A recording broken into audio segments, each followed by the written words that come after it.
In 1953, a mother in West Virginia could feed her husband and 4 children a complete high-performance breakfast for 11 cents. She used lard, day-old bread, and a single egg. Today, that same family spends $14 on boxed cereal and milk that expires in a week. They call it the struggle. But Vaxalis reveals it was actually the pinnacle of biological efficiency. Before the food industry spent billions to convince us that convenience comes in a cardboard box, our grandmothers used specific chemical reactions to build steel-clad immunity. Number 2 on this list was actually recommended by the USDA during the Korean War for its superior satiety. And number 1 contains a specific mineral extraction technique that modern medicine is only now rediscovering as a cure for anemia. Hit that subscribe button. Let's count down the 10 smartest longevity breakfasts that vanished from the American table. 10. Oatmeal with lard, the lipid buffer. Before the era of refined brown sugar and flavored syrups, families who couldn't afford sweeteners stirred a spoonful of rendered lard into their oats. While this sounds unappealing today, the Vaxalis science is undeniable. Consuming oats, a high glycemic carbohydrate, without a buffer causes a massive insulin spike.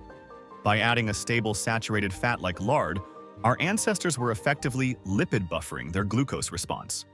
The fat slows down gastric emptying, turning a simple bowl of porridge into a 6-hour fuel source that kept working men on their feet. Modern nutritionists now recommend adding healthy fats to oats. But your grandmother was doing it 70 years ago for a fraction of a cent. 9. The fried egg sandwich, the choline anchor. This isn't the gourmet avocado toast of 2026. This was one egg fried in bacon grease until the edges were laced brown and crispy. The secret here is the choline and lecithin found in the runny yolk. Choline is the fundamental building block for your brain's neurotransmitters. By frying it in stable bacon drippings, you preserve the heat-sensitive antioxidants in the yolk. Factory workers ate these wrapped in newspaper because it provided the bioavailable protein needed for muscle repair without the brain fog caused by sugary modern pastries. It was the cheapest high-density meal a mother could make, costing less than a dime. 8. Leftover potato cakes, the resistant starch protocol. In 1955, nothing was wasted. Mothers mashed last night's boiled potatoes with an egg and fried them in bacon grease. From a Vaxalis perspective, this is a masterclass in retrogradation. When potatoes are cooked and then cooled overnight, they develop resistant starch type 3. This starch is no longer absorbed in the small intestine. Instead, it travels to your colon to feed the bifidobacteria that govern your immune system. By the time they were fried the next morning, they were a gut-healing probiotic fuel disguised as a crispy treat. It was recycling that supported metabolic longevity for less than 4 cents a pound. 7. Tomato gravy and biscuits, the lycopene shield. This Ozark staple was the answer to a bare pantry. Mothers made a roux with bacon fat and flour, then stirred in canned, stewed tomatoes. Science now knows that lycopene, the heart-protective pigment in tomatoes, is 4 times more bioavailable when heated and combined with fat. By ladling this tangy gravy over biscuits, families were creating a vascular shield. The acidity of the tomatoes improved mineral absorption, while the bacon fat provided the satiety needed for a full day of labor. It tasted expensive, yet it cost less than 15 cents to feed a table of 8. 6. Scrapple, the nose-to-tail multivitamin. Scrapple was more than food, it was identity. Butchers combined pork scraps, including organ meats like liver and heart, with cornmeal. This is what Vaxalis calls the biological multivitamin. Organ meats are the only source of preformed vitamin A and high-density vitamin B12. When sliced and fried until the outside shattered like glass, it became a high-performance fuel that outperformed any modern bacon or sausage. It disappeared because its regional nature couldn't be mass-produced, but its nutritional density was twice that of any supermarket meat for only 20 cents a pound. Pattern break, the corporate theft of breakfast. In the 1950s, cereal giants like Kellogg's launched a psychological war. They spent millions to tell mothers that standing over a stove was old-fashioned, and that modern families serve cornflakes. They stole our biological sovereignty so they could sell us 17 ingredients and 3 types of sugar for a 1,000% markup. We traded sawmill gravy for metabolic syndrome, and we called it progress. 5.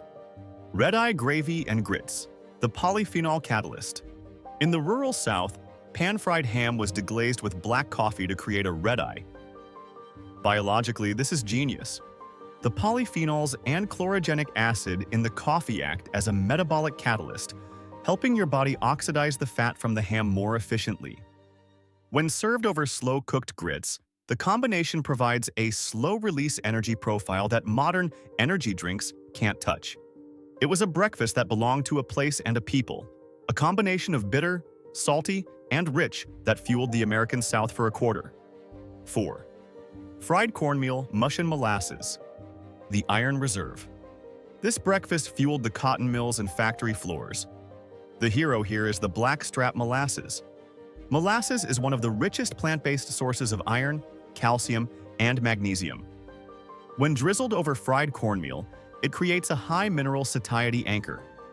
Children licked the sticky syrup off their fingers, unknowingly consuming a blood-building protocol that prevented the anemia so common in modern processed diets. We replace this with maple-flavored corn syrup that contains 0 minerals and costs 5 times more. 3. Fried bread dough, the satiety reward. When bread was baked at home, mothers would fry balls of raw yeast dough in hot lard. While it seems like a simple treat, the Vaxalis secret is in the leavening. The yeast fermentation breaks down the phytic acid in the flour, which otherwise blocks the absorption of minerals like zinc and magnesium. By frying it in lard, you create a crispy, hollow satiety signal that satisfied a child's energy needs for the entire morning. It was free and better than the $5 fare food we buy today. 2. Sawmill gravy and biscuits. The USDA Smart Fuel. During the Korean War, the USDA promoted this specific meal because it was cheap, filling, and utilized shelf-stable staples.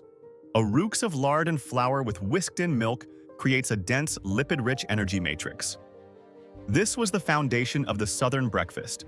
It provided the high-calorie density required for men working 12-hour shifts. The food industry targeted these families because they were eating better for free. Reclaiming sawmill gravy is a return to a fuel source that respects the human metabolism's need for stable, long-burning energy. 1. Biscuits and pot liquor, the mineral extraction king. Pot liquor is the cooking liquid left behind after boiling greens, collards, or cabbage. In the 1950s, mothers saved it like liquid gold. This broth contains every vitamin and mineral that leached out of the vegetables, vitamin C, potassium, and iron. When poured over split biscuits, it became a liquid multivitamin that cost literally a penny to make. Tuskegee University documented that families who consumed pot liquor had significantly lower rates of anemia and malnutrition. We now pour this ugly liquid down the drain and spend billions on synthetic vitamins to replace what our grandmothers gave us for free. It is the ultimate survival hack, and it is the key to ancestral resilience. This is my challenge to you. Try one of these this week. Just one. Make the cornmeal mush or the fried egg sandwich the way it was meant to be made, in a cast iron skillet with real fat. Grandma didn't have a nutrition app. She had a coffee can of bacon grease and a deep understanding of survival. We traded our biological sovereignty for a cardboard box. It's time to take it back. Which of these forgotten breakfasts does your family still remember? Let me know in the comments if you've ever tasted a real pot liquor biscuit. At Vaxalis, we are digging up the roots to feed the future. Thanks for watching.